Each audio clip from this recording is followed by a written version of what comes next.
जय हो श्री हरि, जय हो प्रभु। तो सभी गुरुजनों का मान सम्मान करते हुए एवं प्रभु का नाम लेकर मैं यह चैनल शुरू करने जा रहा हूँ। ठीक है, जिसमें हम कुछ कुंडलीज का एनालिसिस करेंगे। ठीक है, जिसमें जानेंगे कि हम किस तरह से एनालाइज कर सकते हैं कुंडलियों का। हम सीखेंगे, चर्चा करेंगे। ठीक है, तो इसलिए मैंने यह चैनल बनाया है। तो शुरू करते हैं। आज का टॉपिक ये रहेगा कि हम लगन को किस तरह से बेहतर तरीके से समझ सकते हैं। ठीक है, क्या होता है कि हमें अगर कभी भी किसी भाव के बारे में जानना हो या किसी व्यक्ति विशेष के बारे में जानना हो, तो हमें लग्न को देखना बहुत इम्पोर्टेंट हो जाता है कि वो चाहता क्या है एंड उसको किस तरह की परिस्थितियाँ जीवन में मिल रही हैं या मिल रही होगी लाइफ में आगे जाके, या उसका बचपन किस तरह से बीता है। तो इन सभी में या उसका वैवाहिक जीवन कैसा रहेगा, उसका कार्य क्षेत्र कैसा रहेगा, इन सब के बारे में जानने के लिए, क्षमा कीजिएगा, इन सब के बारे में जानने के लिए कि उसका वैवाहिक जीवन कैसा रहेगा, इन सब के बारे में जानने के लिए हमें उसके लगन को देखना बहुत ही ज़्यादा ज़रूरी हो जाता है। ठीक है, तो आज हम लगन के बारे में ही जानेंगे। तो शुरू करते हैं आज का यह टॉपिक। तो देखिए, आपके सामने एक कुंडली दिख रही होगी। इसकी जो डिटेल्स है मैं आपको बता देता हूँ। 5 फरवरी 2001 इसकी डेट ऑफ बर्थ है और 4 बजे सुबह का यह जन्म समय है नई दिल्ली का। ठीक है, तो देखो आपके सामने धनु लगन की पत्रिका खुल के आ रही होगी और जो लगन का मालिक है वो छठे भाव में है, गुरु, वृषभ राशि में। ठीक है, तो किसी भी तरीके से वैवाहिक जीवन या आप किसी भी बारे में जानना चाहते हैं, कर्म क्षेत्र को या फिर घर के बारे में, तो सबसे पहले लगन को ही देखना और समझना ज़रूरी रहता है। तो आज हम लगन को ही समझने की कोशिश करेंगे। ठीक है, तो धनु लगन की पत्रिका है, उसका स्वामी छठे भाव में।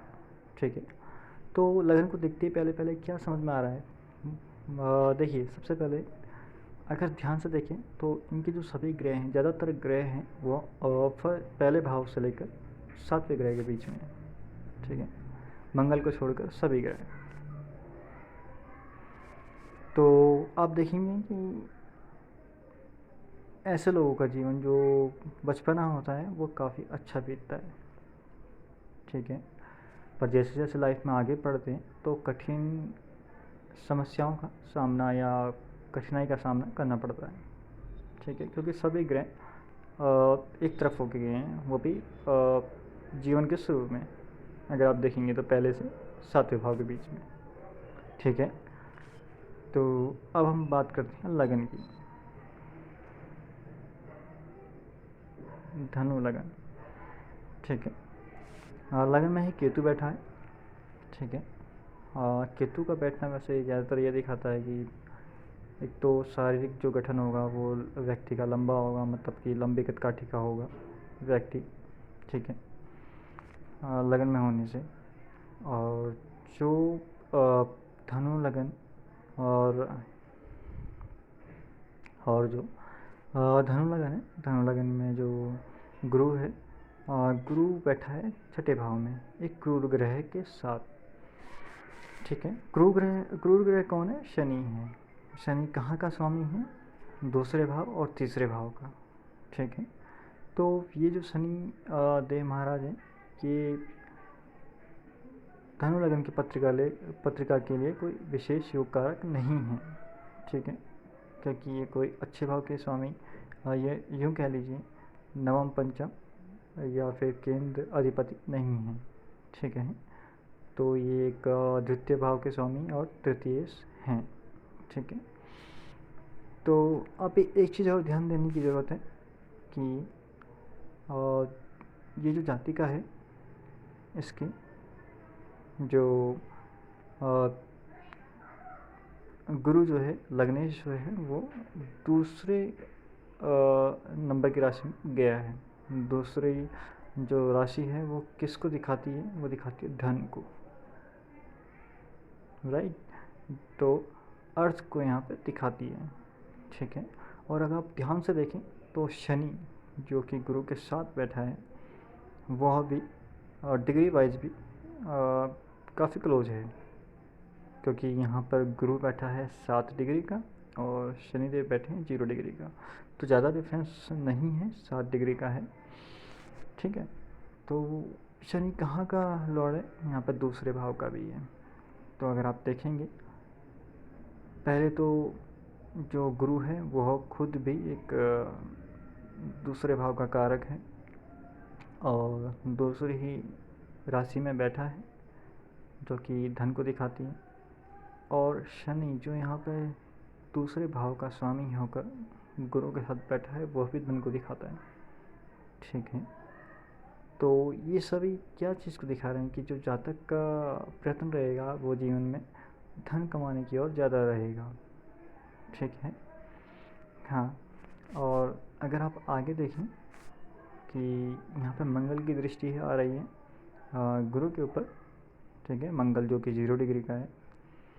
यहाँ पे 0 डिग्री से होने का मतलब यह नहीं है ये निर्बल है, क्योंकि लग्न की ही डिग्री 2 है। तो इसका मतलब जो भी 2 डिग्री के आसपास ग्रह होंगे वह सभी बलवान होंगे, पूर्ण रूप से बलवान होंगे। ठीक है। क्योंकि लगन की डिग्री के आसपास ही ग्रह का भी जो है डिग्री है, तो ये बिल्कुल ही स्ट्रांगली बैठे हैं अपने भाव में।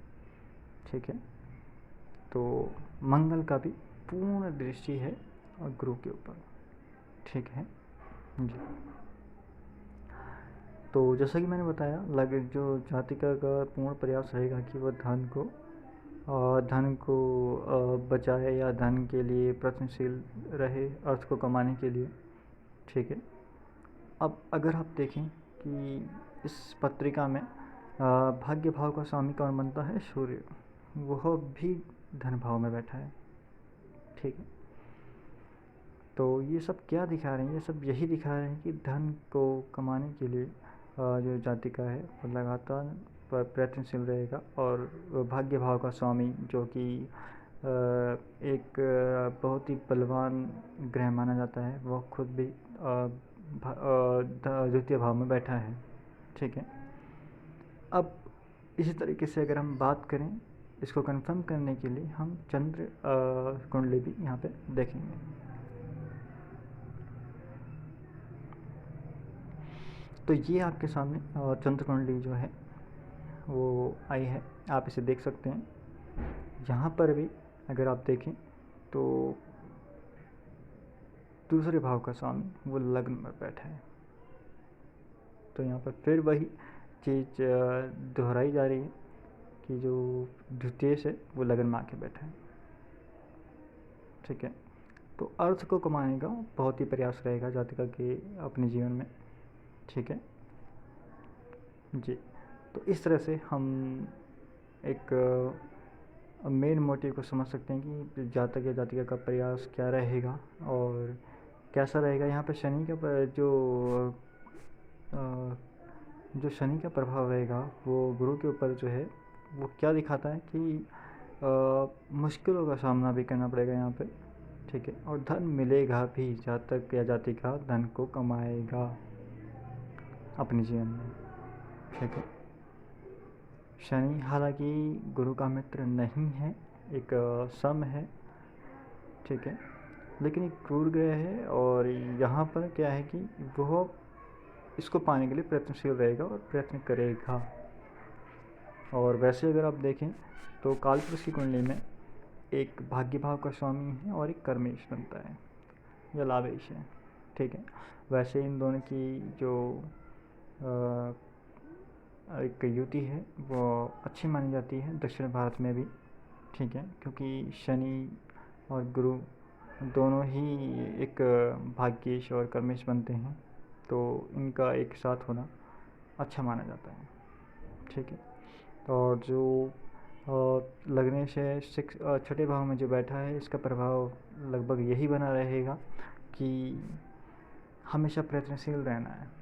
ठीक है। क्योंकि जब भी लग्नेश तीसरे, छठे या 10वें या 11वें में जाता है तो जातक या जातिका हमेशा प्रयासरत रहते हैं। ठीक है। और फाइट बैक करना जानते हैं अच्छे से। ठीक है। तो खासकर छठे और 10वें में, हालांकि तीसरे में भी हैं लेकिन फिर भी, तो विपरीत परिस्थितियों में भी यहाँ पे लड़ना जानते हैं ऐसे जातक जातिका। ठीक है। तो ये लग्न से हमने जाना। और अगर आप देखेंगे तो जैसा कि शुक्र है चतुर्थ भाव में बैठा है मालव्य नामक योग बनाकर, राइट। तो अगर आप देखें तो कौन सी राशि में बैठा है? 12वीं राशि में। ठीक है। 12वीं राशि कालपुरुष की कहाँ पर पड़ती है? 12वें भाव में, राइट। और अगर आप देखेंगे तो 12वें भाव में मंगल स्वयं बैठा है अपनी ही राशि में।